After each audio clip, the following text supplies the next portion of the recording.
the last episode, we met Yaldabaoth.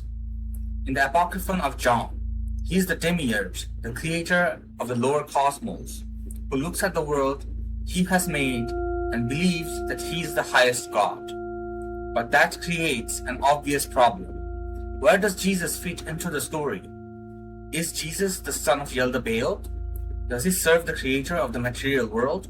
Or does he come from somewhere above him? In several Gnostic Christian texts, the answer is radical. Christ comes from a divine reality that Yaldabaoth cannot see, and his purpose is to reveal what the rulers of this world do not know. To understand this, we have to return to the Apocryphon of John.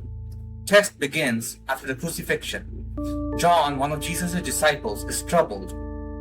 He is confronted by someone who challenges his faith and asks questions about the God Jesus taught about. John withdraws to him by himself. Then he experiences a vision. Christ appears to him, but instead of simply giving John another sermon, Christ explains the history of reality itself. He tells John about the highest divine principle, the invisible spirit. He explains Barbelo, the first emanation. He describes the divine fullness, the Pleroma, populated by spiritual beings called Aeons. Then he tells John what happened with Sophia. Sophia acts without her proper divine counterpart.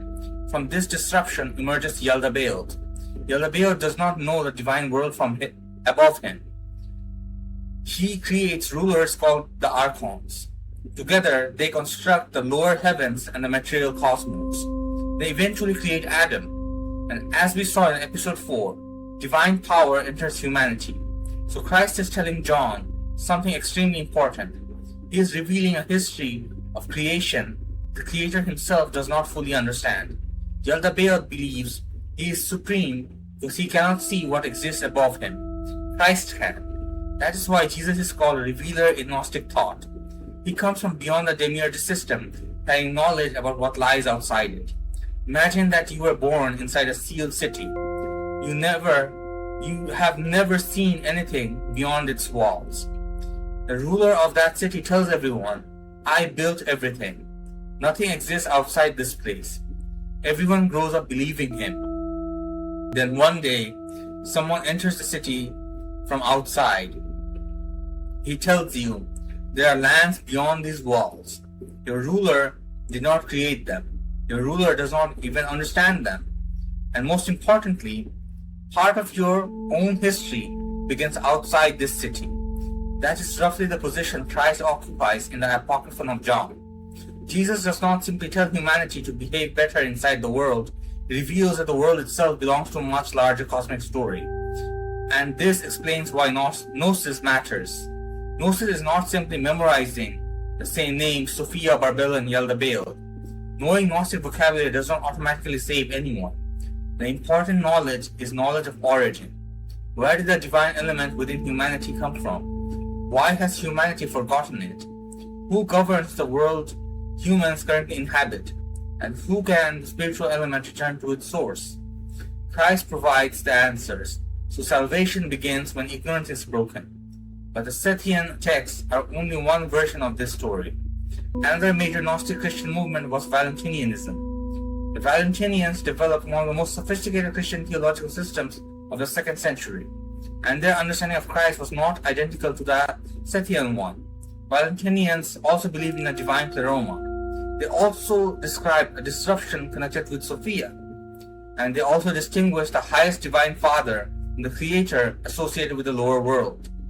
But their Creator was not always portrayed as the same openly arrogant monster we find in the Sethian mythology. Their system was more complicated.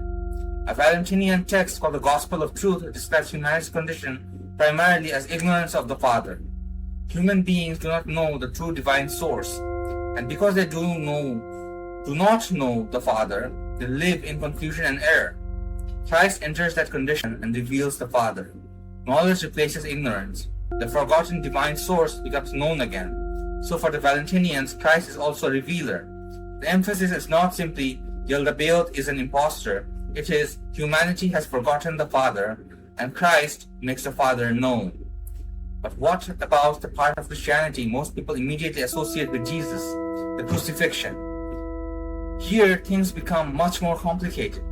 There was no single Gnostic teaching about what happens on the cross. Some Gnostic Christians made a distinction between the earthly Jesus and a heavenly Christ. Some texts describe Christ in ways that make his divine nature far more important than his physical body. And some traditions move towards the idea that the divine Christ could not truly be harmed by the rulers of the material world.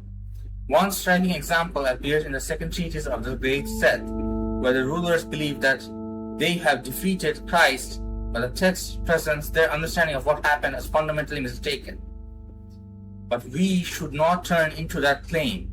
All Gnostics believed Jesus was never crucified. That would be false. Valentinian Christians could take Jesus' death and resurrection seriously while interpreting them through their own cosmic theology. Different groups answered the question differently. There was never one universal Gnostic Jesus. Then we have another famous text, the Gospel of Thomas. Thomas is very different. It does not give us a long story about Sophia creating Yaldabaoth.